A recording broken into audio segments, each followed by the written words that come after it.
my only argument against that would just be that at this point, then we have to simply assume that she was a sister, despite what we have in the text, and that we just have you begin drawing out conclusions to help fill in the blank, and there isn't accuracy in that.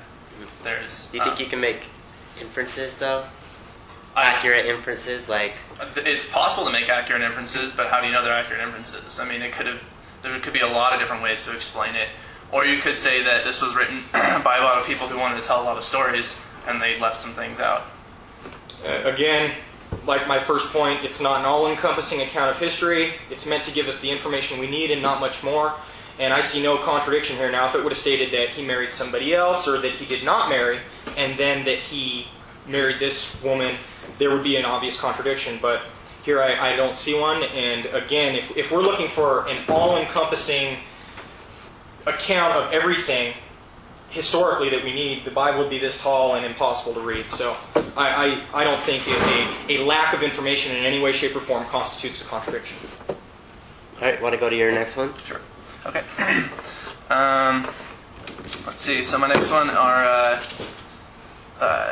2 Kings 8:25 and 9:29. Let me find that really fast.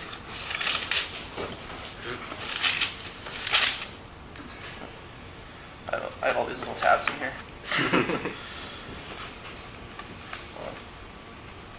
it is. Gotcha. Okay, this is kind of just a numbers thing. Numbers. not the book numbers. Oh.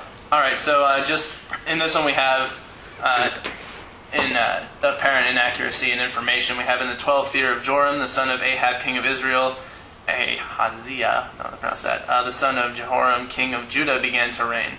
And he was 22 years old when he began king. Let's see, then we go to 9:29. Now in the 11th year of Joram, the son of Ahab, became king over Judah. So just a discrepancy between what year it was apparently that this was supposed to have taken place. Okay, this is a really good one. It seems to be very, very obvious. You have 11th year and then you have 12th year, and the question is, well, which is it? So the issue here has to do with accession dates. When did someone ascend to the kingship? And it's especially interesting to see in the Bible how it tries to take care of this, especially in the case of half-year reigns. One would question, well, if someone reigned for half a year and then died, well, does that count as part of their reign, the full year, or not? Especially when they're talking 11th year and 12th year. So I would say, to make a long story short, there are really 2 methods of dating the accession to kingship in the Bible that are used. And you can see the difference between the northern and the southern kingdoms. In the northern kingdom, which is the 2 Kings 8:25 one, a non-accession year system is being used. While in 2 Kings 9:29, the pro-accession year system is being used. So by the accession year system being used, I think we can state positively from the text that Ahaziah became king in 841 BC, based upon the context. It's a bit more than we need, but 841 BC, which according to the accession year system would be the 11th year. But according to the non-accession year system of dating the reigns, it would be the 12th year. And so, also I would just like to point out, it may sound like I'm doing a lot of juggling, but this is kind of the things, the context, the historical context, which is needed in interpreting the Bible and understanding what it has to say. And I would say to assert that one chapter later, the same author who wrote both of these texts is going to contradict himself is a very, very high standard that is not applied to any other literature. We almost always give the author the benefit of the doubt if within his own material, in this case one chapter, not even one chapter later even, it seems like incredibly high standards that we don't apply to any other sort of literature that we read to say that he would contradict himself within one chapter. So, in there's really no other literature that people worship. I mean, except for other Bibles. So I think it holds that they'd probably want to put a lot more. I guess there's going to be a lot more of the strong. What's what I'm looking for? Scrutiny. Right. Do you think that's fair for people to give it stronger scrutiny? If they're basing their life off of it, yeah. The other thing is, how do you know that their dating system is used either the pro, whatever you're saying, the first... The accession and the non-accession? Right. By looking at the historical context of how those dating systems were used, we can see that those are both dating systems that are common during that time. And then, obviously, we can see, okay, well, there seems to be a discrepancy here.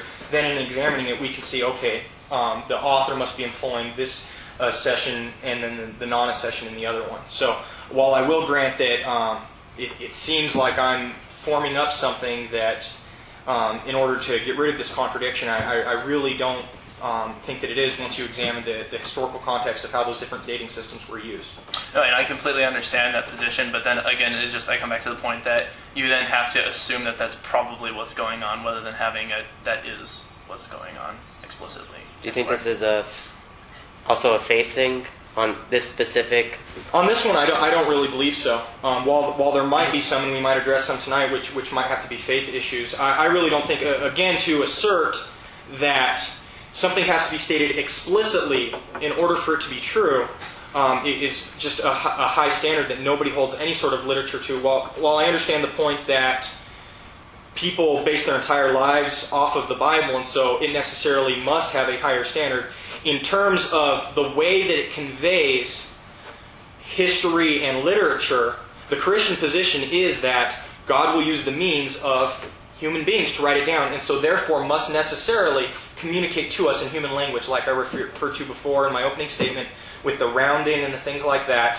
We have to let the Bible communicate to us in human language, and I think you're just holding the text here to a standard that is much higher than you would hold any other human literature to. Like Harry Potter. Maybe that should be the next debate. That should be. I like Harry Potter. I think it's good. I feel like I've stated my position on that one. I'm going to move on. The next one I have is... this is actually going to be kind of similar, going back to just a numbers thing, is in Corinthians. Let me find it real fast. And I think it actually comes back to Kings as well, if I recall correctly. Yeah, it's Corinthians 36:9. It's Chronicles. Oh, sorry. Chronicles. They look very similar. I just put a CH. Yeah, they're almost the same that way. Okay, so this one is... boy, these names are fun. I'm going to call him Jay. Was 8 years old when he became king, and he reigned 3 months and 10 days in Jerusalem. I'm going to come back to 2 Kings 24:8. Flip that really quick.